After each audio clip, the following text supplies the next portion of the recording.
Gaurko etapa Euskal Herriko 7 hiriburuak lotzen dituen azkena izan da.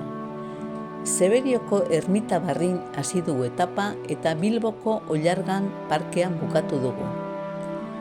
Haize bufada indartsuak izan ditugu bidean zehar eta udazkenak eskaintzen dituen koloreetaz gozatu ahal izan dugu.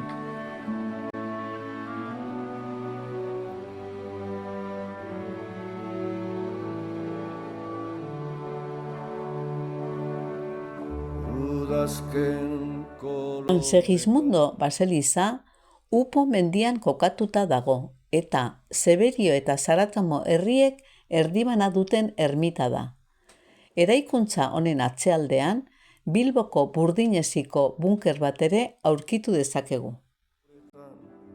Landen lurrinak zeharkatuz, ita zoroita iganak.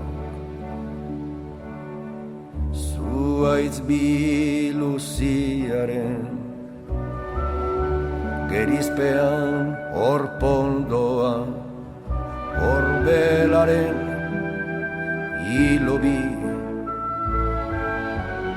horiz eta gorriz denan lokarturik, denan lokarturik.